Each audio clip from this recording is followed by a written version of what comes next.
nothing but the soil in the earth, breaking through the rocks, growing wild and tall till the buds began to pop. So pack me in a bowl or roll me in a spliff, while you're breaking me down, you can feel. Hey, this is Ryan Heron and Amanda Breeze, and we're here to talk to you about all the stuff about one of our favorite plants, cannabis. Today's episode is kind of a special episode. We are diving into spooky stoner stories, or whatever we want to call it. Amanda, what are we calling this? Oh, fuck. How about horror stories for potheads? Oh, Spook. okay. I like that better. I like a Yeah. good alliteration. I'm packing heat today. I got a joint in one hand and an infused bevy in the other. So did I stutter? Yes. Good on you. That is exactly why earlier today I was like, okay, I've got this beautiful Z cubed, the Skittles back cross that smells like freaking candy. It is the most candy centric smelling herb I've had in a year. And I'm like, I don't want to smoke this right before the podcast because last time I could barely talk. So give it some room, and I'm still sitting here like, oh, okay. If I can just get the podcast recorded, I can at least count that as one win today. So we'll see. Yeah, we're both having loser days today, but we're pushing through for the win. Hmm. I spilled a cup of coffee all over my entire apartment. Oh, the worst.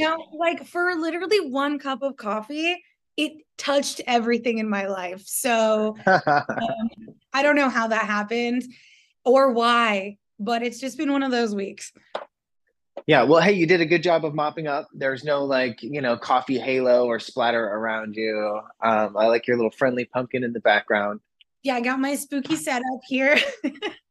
We're here. We're festive. This little pumpkin. So in the background here is like one of those little trick or treat kids' Halloween pumpkin shaped baskets. But this is actually mine from when I was a child. So I've had this Yes. for 36 years. This is my OG original trick or treat. Wow. No wonder it looks so cool. I just use it for storage right now, which is why it was so easy to pull out of my closet. But I don't know. I was thinking about going trick or treating this year because I'm kind of hard up and I wouldn't mind like a nice candy stash. You And know what? An extra 3,000 calories stuffed away in the fridge is like only going to come in handy, right? yeah, except I'm a bit bougie with my chocolate. I bet you are too. I'm like a stone ground chocolate girl. Yeah, oh, it's hard. Halloween candy, Easter chocolate is the absolute worst. I don't know if it's the same in Canada. Oh, hey, usually we do this thing where it's like, oh, hey, I'm Ryan. I'm in Portland, Oregon. Oh, hey, Ryan. I'm Amanda and I am in Toronto. There you go. And we are stoners. No, we are here to talk about weed. What are you smoking and drinking? I'm smoking and drinking right now. I don't always smoke and drink on the podcast. I'm feeling extra fun today because, well, aside from everything going wrong, we are recording this episode. And so I've just had some time to think of some of the funniest, scary stories of my stoner friends, and reaching out to them to get them to retell these stories has been so fun. After all these years and just thinking of old stories, it's just been a silly couple of days of getting great recording. So we've got a few in. We're going to play a few for you guys today. And some of them do involve me. And that's cool. And I'm excited to play them and review. Some of them, one of them is extra scary. And some of them are fun. So I'm going to open this episode with stoner myth. Okay. Oh, sure. So in Humboldt, sometimes things go missing. You'll be sitting and trimming, and you'll just put your scissors down right next to you, and then you look over and they're gone. Or like, your keys that you've had next to your sleeping spot for weeks, or like your favorite shoes or anything. Some things will just disappear, which is hard to imagine because, if you're trimming, you're basically in the same 30-foot vicinity for months at a time. Like losing something is nearly impossible. And so what they say on the mountain is that there are these little elves that are called marijuanskis. And the Mariwanskis are the little elves that live on weed farms that play tricks on you. So anytime something goes missing or you're like, I literally just put that thing down, where could it have possibly gone? It's always the Mariwanskis. And if you leave them an offering of candy or weed, sometimes they'll return your thing to you. Sometimes. And what's gone missing? Well, like everything, but one time, yeah, you're a stoner. Like the broom you were just using to sweep up, like went missing. Like that's how it works. No, that's the Mariwanskis every time. It's always the Mariwanskis, and this is just like a myth across the county. Not so much a myth as like a folk tale, but the Mariwanskis. So yeah, well, one time we made like a full altar to leave the Mariwanskis. We left like candies and weed and treasures. Like we would try to find trinkets, like little bells and little jinglers, so that they would return the lost things to us. And every so often they do get returned. And this happens often in the field too, like just doing harvest season. I had a cool pouch that I was keeping all my scissors in. How did the scissors disappear? I literally had a pouch. You use the scissor, you put it in the pouch, you move on to the next place. Where did the scissors go? Right, exactly. Hopefully you can lay out some chocolate chip cookies and they'll end up back in your pack tomorrow. You go, oh yes. Exactly. So yeah, starting off light here. Honestly, Leprechaun, the movie, just use that as the basis. Just do a find and replace, add Mariwanskis, sprinkle a little stoner humor in there. I mean, print it. This is the kind of stuff that people would go to the movies in the 2000s and like buy popcorn and watch. Yeah, the Tales of the Mariwanskis. Well, Humboldt County was featured in a Netflix series called Murder Mountain. Did you see that one? Yes. And I was going to say, like, Humboldt has a history of more than scissors going missing, right? Oh, yes, indeed. Humboldt County. Well, let's just say the Emerald Triangle in general. Sure. Whole area has horrors of which we won't get into here, but I know only too well. It can be a very scary place. So I always find it funny when I tell people, when people are like, oh, you work in cannabis, have you ever seen this documentary? And I'm like, that liquor store that they featured, I would literally go there once a week. That the grocery store, that was my grocery store. Like all the places in the video are like totally places where I've worked. Plus, when you're first starting out there, years ago when the black market was thriving, you would literally just hitchhike there and hitchhike around and hope that someone who picked you up offered you a job. Like that was really how you would do job interviews, was by getting in a stranger's car, saying you were going to the next town.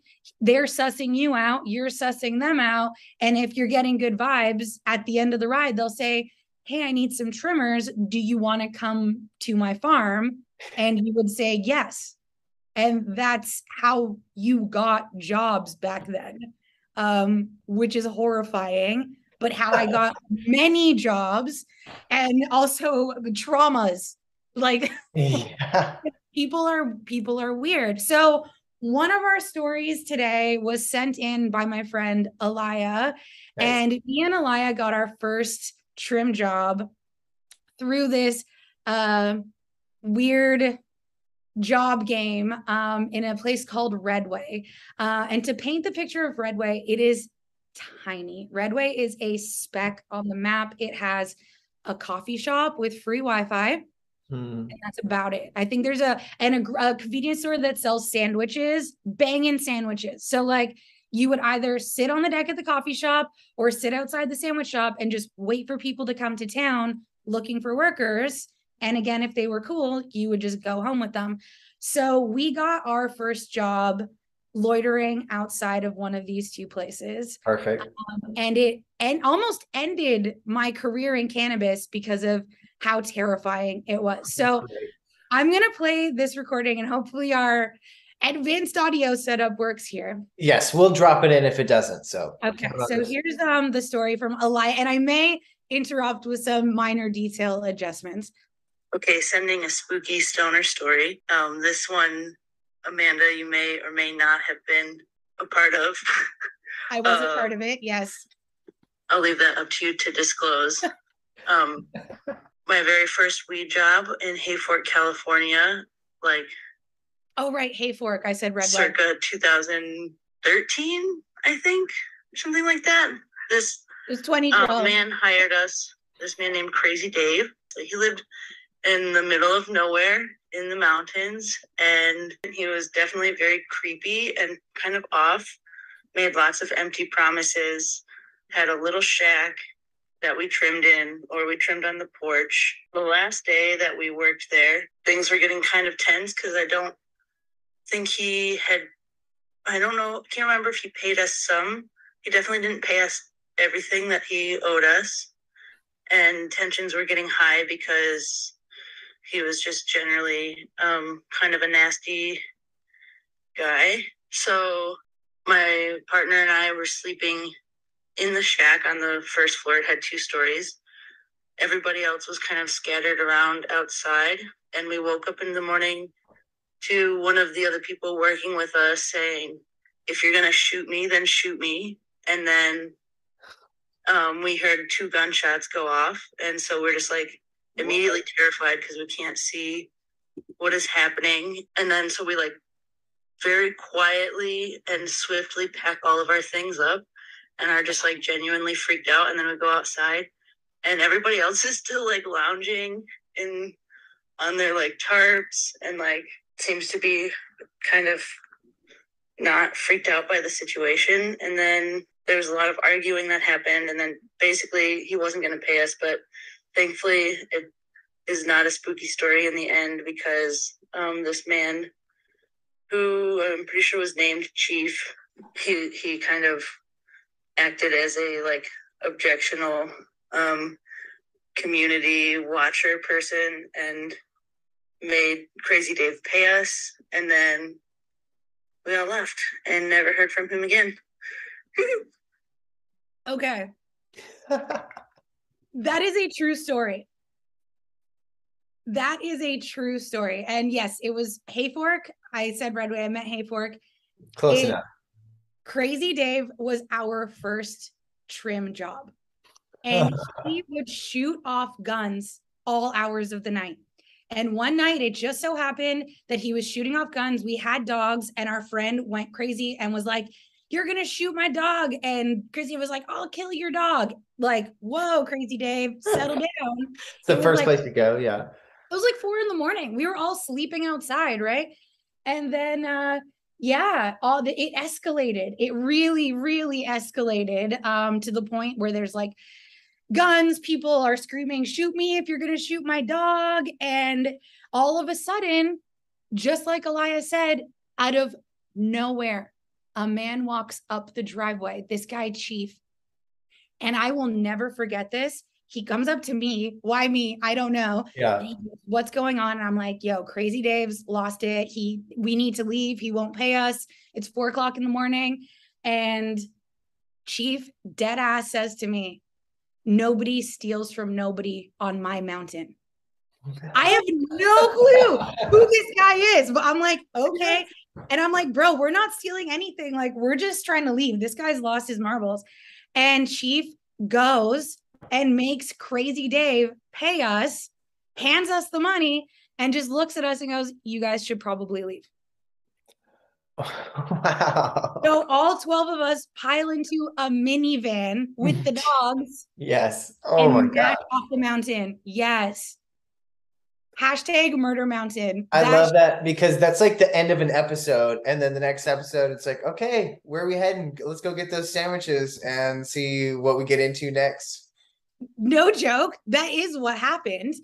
And and I was like, this is insane. That was like my first season. I was like, I am done. I don't want to die out here. This is crazy. I didn't know anything about the area. It was my first time in California. I didn't know anything. And so I was like, how you guys are going to stay here? This is crazy. But we had a whole crew and somehow I was persuaded to remain with the team. And the next job I got was, I was sitting in the park And a guy came up to me and he was like, do you want a job? And I was like, I don't know. I guess. I don't know, man. Like, I don't know. And he was like, yeah, you can come up to my place. And that was one of the times where I was blindfolded Oh, when great. driving up the mountain to go to Sure. the gig. I lasted maybe 5 hours. And as soon as I saw the sun was setting, I was like, no, I'm out of here. And I had to freaking hitchhike back to the mountain to spot where all my friends were because I was like, no, this isn't for me. And that spot, which was, again, I was like, I'm done, no more of this, which is very funny now. Look, 10 years later, here we are on a podcast. But that job was followed up by a job in Chico, and the guy in Chico really, really believed in aliens. And that is a whole other story. But that place was even nuttier because they actually did try to kill me and my puppy, little Velveeta Cheese. So I had to leave that place in the middle of the night too. So first season, total fail, total flop, total nightmare, horrible. Seriously though. And I pride myself on knowing when to get out of bad situations. Like, oh, hey, this is seeming bad. I'm going to get out of here before it gets worse. And it sounds like you have that same skill of being like, now is the time to bolt. Yeah, the next year came around and people were like, hey, we're all going to California to work. And I was like, really? Really, guys? You guys are doing that thing we did? Like, we lived. You really want to go back and do this all again? And they were like, yeah. And I was like, you know what? Fuck it. Let's roll. And to be fair, the money was, when you got paid, the money was good, worth it. I don't know, but good it was. So that is persuasive. And in following years, I worked for nice families on nice properties with nice people and not the crazy Daves of the world. So, things were they started looking up. You know what? Like everything, there's a hazing process, and you got to take the like shit jobs before you prove yourself to be like, oh yeah, you can come and not fuck up my life's work. Yeah, that's pretty much it. So yeah, that was season 1. So thanks, Elia, for that memory. That was a true story. And Elia was in the shed when it went down. So their perspective was hearing the guns, but not hearing the drama. So it's funny to think that we're all just sitting there on our tarps being like, what do we do? And meanwhile, they're thinking, oh God, my friends are shot. So yeah. Get the dogs as quietly as we can. We're gonna have to run out of here. Yeah. Hayfork is probably one of the worst places to work. Similar to, there's some spots where you just generally want to avoid. And I did go back, I think, I want to say like 5 years later, I got invited back and I was really hesitant and I did go, and it's exactly how I remembered. And I'll never go back to Hayfork again. I feel like there needs to be a country song about that, because I'm sure there's nice people that live there, but I did not meet any of them. So oh, you know what though? Like a lot of times that's what makes these places attractive for black market growing. Like there are still some places that are like legacy farms that did get licensed that have never been inspected here in Oregon because it's just a pain in the ass to get there. You're taking like off-road 2 tracks, like miles up a hill. And like it could be washed out.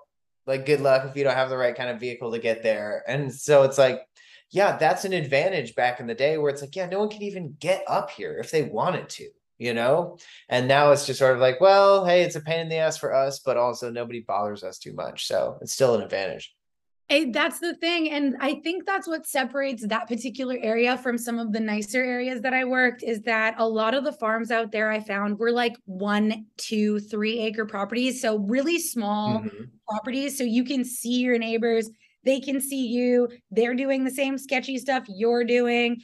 And so there's not a lot of privacy. And I think that escalates people's paranoia.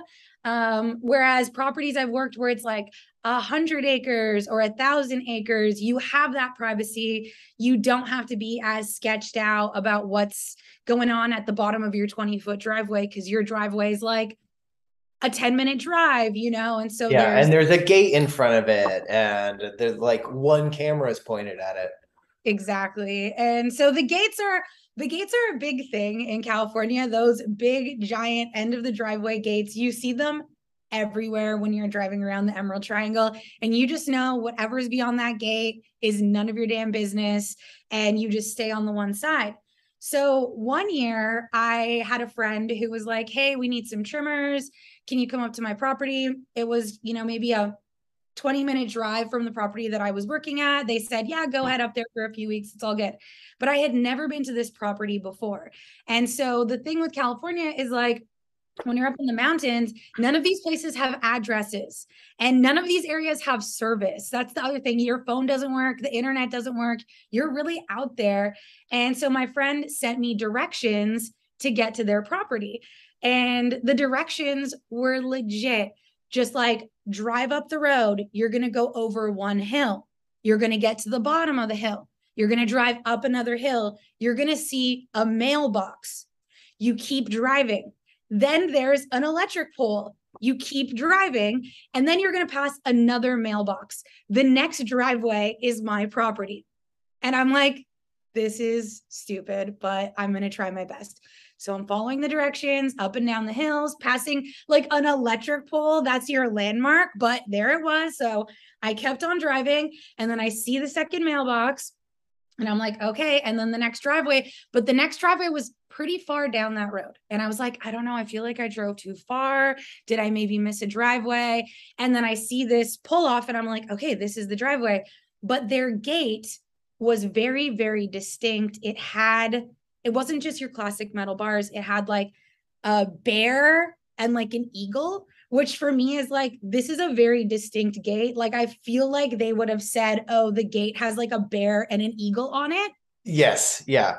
But they didn't. Yeah. You don't know. I'm like, is this the gate? I don't think I passed any other ones. What do I do? And so I'm sitting there parked in my car staring at this gate, and the gate was locked. That was the other thing. They're like, oh, we'll just unlock the gate. You can just come through. And I'm sitting there and I'm like, no, this gate is locked. Like, but this is the spot. And I turned around, I drove back down. I didn't see anything. And I drove back up, and I'm like, I don't know. I think this is the spot. So after agonizing probably for like 25 minutes, I'm just sitting there like, what do I do? There's no phones. There's no nothing. I'm like, you know what? I'm going to jump the gate, and I'm going to see if this is the property. And I remember thinking, this is it. This is it, Amanda. I'm either going to get a new job or I'm going to get shot. Yes. Yeah. Yes. And I was like, let's just see what happens. And I remember hopping the gate, and my heart is just like pounding, and I'm walking up the path, and I am just freaking out, and I'm trying to be really loud because I really want them to know that I'm coming. And so I'm like, hello, hello, hello. And I see the greenhouse, but I still don't see any people. And I'm like, oh my gosh, there's supposed to be a bunch of people here. Like, what's going on? Am I in the wrong spot? And I see movement, and I'm like, oh God, oh God. And it was my friend. They had fucking headphones on, so they didn't hear me. And the gate was dummy locked. So they had it looking like it was locked, but it was dummied. And I was just like, holy shit. I thought I was going to die today. These are the stupid things we do for weed, right? Like, why? I don't know. I love it because, like, I really got into cannabis as like let's call it a career, right? It's becoming a career. When my food business was like, okay, this is driving me crazy. I am dying over here. And everyone who's getting into what will soon be legal weed looks like they're having so much fun. And I'm like, okay, cool. That's on that same thing, right? So my stories are more like, oh yeah, I was going down to this harvest party at a legal farm surrounded by illegal farms, and there's no service. And so I'm like pulling up to a driveway where there's a sign that's like, if you come on this property, there's a good chance you'll be shot. And I'm like, okay, well, I can't, I'm not Amanda. I'm not going to climb over. But I know, like, I drove 3 hours to get here. So I'm like backing up and driving around. I literally recognized a goat. And I was like, that's the fucking goat from Instagram. I know I'm in the right place. And I came around and found a literally hidden driveway to drive up. And I come up there and there's like 30 people having like a strain party, you know, all the jars and everybody has all the harvest shit out. And it's fun. It's not nearly as nerve-wracking, except I'm like, there's no service out here. I'm gonna have to turn around and drive home. But you know, hey, it's kind of cool. These places are still like tucked way away. Oh, super tucked. I went to a party one time at a property I'd never been to. It was like a friend of a friend. They were throwing a jam, which happens kind of rarely, right? Because people don't want people on their properties during harvest season, especially because that's like prime thievery time. Is like your weed's done, it's harvested. And we got to their property, knew we were in the right place. There was a ton of cars on the road. But the only way to get actually on their property was to cross a small moat. They had literally, you follow the path for like a minute up and you hit this moat that's like 15 feet across and maybe like 2 feet deep, like a foot deep. And we're standing there like, what the hell? How do we get to the party? And we can hear the party and we know it's happening over there, but we're like, how do we get there? And then we noticed they had a bunch of pairs of like knee-high rubber boots. And so what you had to do was stick on the rubbers, ford the moat, and then whip the rubber boots back to the other side for the next person. Yes, that's how you do it. That's a total farm solution there. It's like, okay, we need 6 pairs of boots. Yeah. Yeah, it was pretty funny. So our next story that got sent in is from one of my besties, Mike. And me and Mike met through a black market dispensary we were working at years ago. When I went in for a job interview, he was in charge of the music. He was like the security. So he got to decide what was on the TV. And I walked in and my band was playing. And we're not particularly popular, especially I feel like dispensaries play a lot of reggae and like dub. So to hear like a folk punk band, first of all, I was like, whoa. And it's not super popular here. So I was like, extra whoa, this is weird. And it's like, that's literally me. This is even weirder. And so we became best friends. And years ago, we moved in together. And so he sent me this story of, I guess this must have been 3 or 4 years ago, on this random property we lived in off the highway. So here's Mike's story. All right. So first 2 plants got stolen. I was like, fuck that.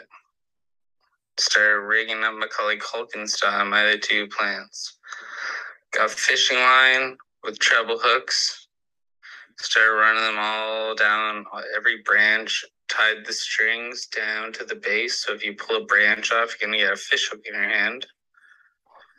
And then the motherfuckers just took the whole goddamn pot. Got away with my plants. Also, plant thieves, go fuck yourselves. That's perfect. You know what? And I feel like the karma will get you if you are out here thieving plants. Come on. That year was so bad because all of Mike's plants got stolen. We had 4 in our backyard and they were huge and they took 2 before they were even ready. They weren't even ready yet. And I don't mean like not fully flushed out. I just mean like they were green little babies, but they were so happy and so healthy. And somehow these people got onto our property through a neighboring property, chopped them down. What? And we saw some branches like strewn and we realized, oh, they'd like jumped this fence to get onto our property and got them. And so then we only had 2 plants left. And Mike decided to Macaulay Culkin, the like Home Alone, the whole situation. And I remember him out there with these fishing hooks and I was laughing so hard. And he also, I think, took some wooden boards and like hammered nails into them and like strewn them around it, like almost like the rake joke where you like step on the rake and you great. So had this whole plan. He was like, they're never gonna get these plants. Literally the next day, they were freaking gone. And this time they didn't just chop it at the stalk, they took the whole entire pot, these giant, I want to say like 40-gallon air pots full of soil. They took the whole thing. How in the world? I just am imagining these like teenagers who like got the brunt of these fish hooks and we're still like, we gotta bring this wet weed home, man. Why? Right. Yeah, you know, like that shows you how misguided they are because like all the work is not done. Like you're bringing home like the biggest pain in the ass. Like go and find somebody who has a jar of weed and steal that. Yeah, but I mean, I will say, you know, after taking the first two, at least they realized they weren't ready and brought the whole root ball and soil with them. So maybe they were gonna like keep gardening There for you a go. few Go more finish weeks. it under like a stolen street light or something like that. Yeah, like they were just gonna give it another go. So I guess they learned something. Although the fish hooks were really funny. That was I mean, really, if you know weed growers, they're like the number one group of people to booby trap something straight up. You're like, I got a lot of money here. I'm not supposed to have these plants here. And if you come to get my shit, good luck to you. Like, uh, you know, it's it's Oregon, right? It's funny because I live in Portland, which is like so liberal, like you can just feel it everywhere. But just outside of that, Oregon is pretty rural, pretty red. The love for the Second Amendment runs really deep. And even the weed growers have like the Oregonian stickers on their car and things like that. It's just it's very much a mindset of like, leave me the fuck alone out here. Right. And so I think that inspires a lot of these like fun off the grid it on the mountain, no one can hear you scream type stories. definitely the culture in a lot of those places for sure. You know, my first time in Oregon, I got a little sucked into the Oregon life too. And I definitely had one of those bumper stickers that's the state of Oregon with the little green heart in it. Yeah, And I sure. was wearing that with pride because I was like, I do love Oregon. Hey, I love Oregon too. I thought I was gonna come here and drink a couple of cups of coffee, have like a sour beer and smoke a joint, and then be on my way. And I'm still here. I mean, really, there's still coffee, chocolate, cannabis, the coast, everything is just like turned up to 11 here is with the snobbery and the like artisanness of things. So I really do appreciate that. I can go I'm like, where can I go and get a really good piece of cheese today? That's like my goal for after this. Like, all right, Yeah. hey, that's a pretty good when you're me and you're like, all I care about is how things like smell and taste. I mean, it's a pretty good spot. I would drive just straight to Tillamook. I'd go to the source. Yes, yes. I honestly went to the Tillamook Cheese Factory like 3 weeks ago. There's my favorite Dahlia farm is out there called Old House Dahlias. So hey, if you're anywhere on the West Coast, you should in September make a trip out to the like Dahlia Fest where there's like thousands of bulbs in bloom, and then go get yourself like enough cheese to make you feel uncomfortable, and then add some ice cream on top of that. It's a pretty good day trip. Okay, Ryan, that was so Portland. Like the fact that you have a favorite Dahlia farm.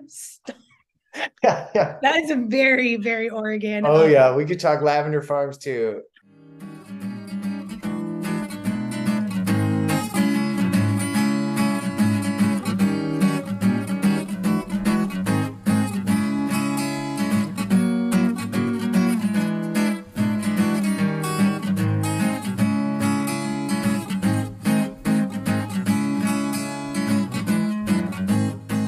You know, cannabis is really great for altering your perception, right? And then we say maybe young children, dogs, maybe they're more on this like ghostly, spooky spectrum and can like tap into those things because they're not so like, oh, that wouldn't exist, you know? They're more open to their surroundings and changes in what could be, you know, messages from the spirit world or whatever. And I really do feel like cannabis can get you there as well, right? And I was looking at some studies that even shows like cannabis sort of relaxes your focus, so you perceive more general things and less specific things. Like they've done, like I read a white paper before this on like visual acuity after you've smoked so much. So that's kind of fun, right? And I say all that because it's like, okay, cannabis is a good conduit for experiencing these things, but it's also something where if you experience something on a lot of weed or even just under the effect of weed, you might not trust it as much because, hey, right, were you clean and sober when that happened to you? No. Okay, well, that could have affected your perception, right? So I that's the lead in to my story when I was like in my parents' house as a teenager. It was like my Sunday tradition to like go and like smoke a little oney and I don't know, watch Sopranos or whatever, but be like, okay, that was the end of the week. Great. I've got to start the next one. Let me get a little stone, right? Everyone is asleep in the house. My parents' house at the time, they were renting this house with this like big circular window up on the second story that looked, it was not on the water, but you could look in the distance and see like the lake, right? That's what this whole thing was existed for. So, hey, great place if you're stoned to just go and stare out the window. So I was doing that and I could see a light in the distance. Great. And this light was getting closer and closer and closer and closer to the point that I was like, what? I'm looking at a helicopter on Lake Michigan flying towards me at like 11:30 at night. And it got so close, it was shining its big like floodlight in on me on this big circular thing, shadow behind me and everything. Whoa, freaking me out. Turns and flies away, right? So did I see a UFO? Did I see a helicopter 20 some years ago? Did I see a drone that captured me on some old school camera? Who knows? Who knows? The weed was strong that night. I know that much. And there we go. That's as spooky as it gets around here. Ooh. I say 100% yes. I vote UFO. Yeah. Hey, me too. Right. So I don't know if I'm out here in the deserts of California pointing at this every little like blinking light in the sky, being like, I think I got another one. But I have to say that happened and it's going to stick with me. That's for sure. Well, now your Oregon is Sasquatch territory. Right. And there have been a lot of sightings of Sam Squanches in the Oregon area. And I believe that one time I may have encountered one. Oh, yes. And I am not joking. I am dead ass serious. Yes. My partner at the time was very obsessed with Sasquatches. Okay. And so he was teaching me techniques for when you're looking for Sasquatches. Yes. Mating calls and whatnot. I wouldn't say like a mating call, but like yes, essentially yes. And it's like a low, deep, like you're like, oh, you really go deep. Like I can't do it right now, but you really, and you make these like wailing sounds while you take big sticks and hit them against tree trunks. Okay. Like you make clicking sounds and then you make these like these wailing sounds. And so we all for it. In the woods, I think near Tillamook area, because we used to go to Manzanita a lot. So somewhere in between like Portland and Manzanita, we were wandering through the woods there and doing these crazy sounds. And of course, getting blazed. And we were with some friends and we started hearing other similar sounds coming from the woods and the clicking and the tapping that's very common of the Sasquatch. And so his little sister was there and she got really scared. And she was like, I want to go home now. So we were like, respect, we'll take you home. This is freaky. We all get in the car. And as we're driving away, something threw a giant stick into the road in front of our car. Yes. That is actually where the story ends. Well, hey, who's throwing these sticks? I like it. It's not quite proof of the Sam Squanch, but it's out there, I like it. They're definitely out there. So may or may not have also had a supernatural encounter on weed. I think everyone should go out to the woods eat some mushrooms, smoke a little bit, and just scare your pants off. Just be out there sweating and nervous and hopefully not getting bitten by too many mosquitoes. But yeah, hey, that's kind of fun. It's like being out in the ocean where you're like the forest is deeper and darker than you can ever imagine. Especially out there. It is really intense and there's a lot of nothing. That's the thing with Oregon. There's like a lot of nothing going on. So you can really wander out and not encounter anyone, any property, any sign of humans for miles. Which is why the Sasquatches probably like living in that region. Right. Well, and when I was doing wholesale delivery, I was working for this company that served the whole state. So I would go out to Manzanita on the coast and get that fresh, salty air. I would go down to Bend and drive through the forest and get there would be snow on the roads, and then cruise down to Medford and drive through the desert. Oregon has all of the climates: rainforest, desert, ocean. And so if you are a crypto zoological type figure, come and hang out. There's lots of space for you, right? And the forests are pretty bountiful. My foraging friends always come back with pillowcases full of mushrooms and abalone and things. I'm like, have at it, guys. So one time, I finally got my sister out here to work with us, and she was nervous. She had never turned before, but I know she'd be good, or I wouldn't have had her come, because you got to respect the bud and do a good job. So she came out, meets everyone on the farm, starts looking around, loves it. It's a magical place up here. And on the second night, we went to clean up the trim room, and she leaned over or did something weird. She had sandals on, and then when she brought her foot down, she accidentally kicked a tote that was behind her, screams, freaks out, and ends up in a wheelchair and on crutches because she broke her toe by kicking this tote on her second day. So then she had to spend the next 3 months, 2 months, I don't remember. It was a long time, on crutches at the farm, on the gravel, up the stairs. The farm is not a good place to be on crutches. But she definitely broke her toe. I have another Portland story for you.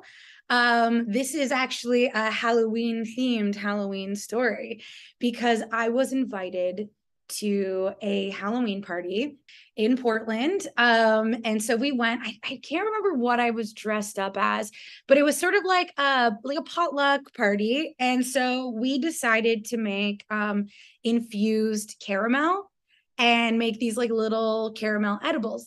And this was before we cared about dosage. So we were just how much weed can we get into something? And we would just pound them. We were really just eating a lot of edibles at that time.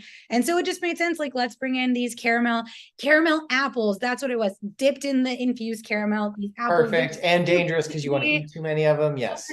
So good. And you just have them on the wax paper, and we just had them out, and we made a little sign. I was infused, whatever, and put it on the table. So it was very clearly labeled, but no one was really eating them. So we were oh, let's just go around the party and serve them to people who might want some. So I start walking around this party with this tray, and I'm like, does anyone want a ganja edible? Anyone? Weed infused? And I see this woman, and she goes, oh, what's that? And I'm like, oh, it's a ganja edible, apple caramel. Would you like to try it? And she says, oh yeah, I'd love to. And she puts it in her mouth and she starts chewing it, and caramel is very chewy. And she's kind of kind of has a funny taste to it. And I was like, oh, that's the weed. And she spits it out. And she was like, oh no, I don't do weed. And I was like, oh my God, I'm so sorry. I am so sorry. But she spits it out and she's laughing. And I'm like, oh my God, I feel so bad. And I'm like, my apologies. I said ganja caramel, I thought you knew. And she goes, no. And she was actually my friend's mom. So she goes, I'm Scotty's mom. I just came to hang out at the party. And she was like, don't tell him I did weed. And I was like, don't tell him I gave you weed, please. You tell him I gave you weed. And so his poor mom almost ate the weed edible. And years later, I'm still friends with this family. His mom's very cool. And we do laugh at that story. Scotty does know that I accidentally gave his mom edibles one time. But that was a close one. Imagine she didn't spit it out. That's what I always think about. Okay, so one story I remember with Amanda was that during a spring trim scene up in Humboldt, we would work like 10 a.m. to midnight, and we'd break up the day by me making cookies and her making espresso at 4:20 every afternoon. So this was on the actual 4:20. We decided to celebrate the holiday, so we come in at 4:20. And I thought, how cute would it be to make the cookies this time rolled up in the shapes of a 4, a 2, and a 0. So I do that. I roll out the dough, I make the shapes, we bake it, we eat it, everything's good. So after a while, we go back to work and I start feeling really weird. And like, keep in mind, I don't smoke weed during the day, but pretty much everyone else does. So they all feel normal. And I start to realize, I think I'm high. So I'm asking Amanda, my bin buddy, like, did I smoke a bowl? Did I smoke some weed on that break and I don't remember? Because I don't do that. I know I didn't smoke a bowl and I cannot figure out what is going on. Until we realized that my hands from trimming had been so ashy and gluey from the hash that I rolled it all into the dough, it baked, and we had accidental edibles. Yeah, so I was at some kind of house party, and I was in a pretty bad mood that night. Someone had left like a big tray of brownies or something. They were like really hard, really solid, and it had a sign that said like, warning, really, really strong. I saw the warning, and because I was in a shitty mood, decided to, in a self-destructive move, just grab like a huge chunk and just start fucking eating it in one of the bedrooms of this house. And my friend kind of walked into the room, saw me doing it, and she's like, what the fuck are you doing? You're just like eating all that because you're pissed? And I was like, yeah. Lo and behold, sometime later, I am just completely, like, just struggling, I'll say. Like, so we're in a backyard, and it's a summer night, and I'm just like, guys, I'm freezing. I'm just freezing, and I won't stop saying it. Like, I'm really cold. Can someone put a coat on me? And, like, people keep putting, like, different, like, blankets and jackets, and I end up under this giant pile of stuff. And I just got up from under the pile of stuff, and I just, like, left the party. I just walked out. I was just like, no, can't do it, like, can't deal. And this place was not super far from where I lived at the time, but I ended up just pacing back and forth on this block. This was before I ever had a smartphone. Pacing back and forth, trying to figure out which direction I'm going in, seeing the light at the end of the street, being like, is that the street I need to be on? Just second guessing myself, going back the other way, and I'm just pacing. I ended up taking a cab home for what was like a 3-minute cab ride. So easily could have walked home, took a cab. I think I tipped him some like obscene amount because in my mind he had like saved my life or something. And I made it. I made it home. I love it. And, you know, so many people have like horror stories with edibles. And that's why, because someone's like, how strong can I make this? Eat a corner. And they're like, it's a brownie. You don't eat a corner. Oh. Yeah, it always bums me out. I'm always giving edibles to my parents and in-laws. And then I go to visit them and I see them like in the freezer. I'm like, come on, eat those. Movie night. Come on. Wake up at 3 a.m, eat one of those gummies, go right back to bed, sleep like a baby. That's the thing. I did that the other night. I had a day off and I just spent the whole day in bed just eating gummies and just chill, which I never do, but I was really in the mood. I think it's just, you know, it's fall. You just want to be all cozy and stoned in bed, you know? Right. Man, you beat me. I had a day off and that was my intention, but instead I like woke up stressed about what to eat, went to drive to a soft opening of a restaurant. Their ovens were broken. Ate like a fast food chicken sandwich and like came home and like kicked rocks. It was not the way. I should have just been like, all right, gummies, show me the way to my pillow, and just followed it like a little trail of Reese's Pieces, like I was E.T., you know? That's the thing. But, you know, I don't eat a lot of edibles for a few reasons. But these ones, my brother gave them to me. I was like, I'm gonna give them a try.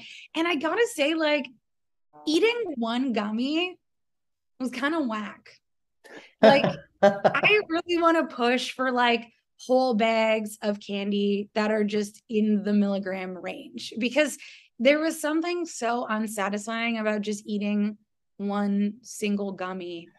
Yeah, a gummy is not a pill, right? So like, great, thank you. It's not what I want. Give me like 10 peach rings, right? And then I can be like, oh, these are great. And then add a sensory element. Oh, there's tahini in here. I can sprinkle on these if I want.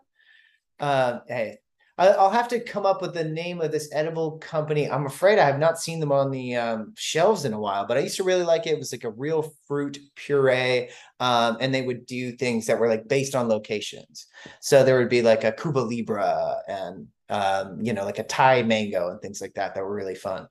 And they did have one of the like sour orange with a little tahine shaker thing in there that I really appreciated. Oh, I like that a lot. So this one time we had wet weed and we were like 15 or 16, 17 max. And my buddy sold us some wet weed and we had nothing to do because it wasn't burned properly. And he's like, oh, I heard if you put it in the microwave, it works. Well, Snoop Dogg puts his blunts in the microwave. So we weren't sure how long to put it for. So we put it for like a minute. By the time we opened it, all we had was like burnt vaped weed. I was like, bro, you better give me another half quarter right now. Like, to open up on my weed. And that's Paul. That's how all you sound with your ABV recipes. They're like, oh, all of the like crumbs out of your packs, you should be saving those. It's like, nah, throw those away, buy more weed. That is the classic high school tale. I love it. Oh my God. So we had that amount of spooky stories and not a single one of them was about smoking resin. So maybe that's something we'll revisit at a later date when we need to like turn everybody off from the podcast. Smoking resin is a rite of passage, okay? No shade to the bong scrapers of the world. We've all been there. Yeah, get your paper clips at the ready. Well, right on, everyone. I'm glad you could join us for this special spooky episode of The Smoking Spot. Catch us next week for more. You can find me at The Loud 100 on Instagram. Amanda, where can we find you? My Instagram is at emerald.temple.living. At the .smoking spot is where to find us on Instagram. If you aren't already following us, do that. And hey, you know the drill. If you're here, your time is worth a lot. This is 5 stars for you to stick in this long. So go ahead, give us a little review. Those things help other people find the show. And we will see you again next week. Happy Halloween, everyone.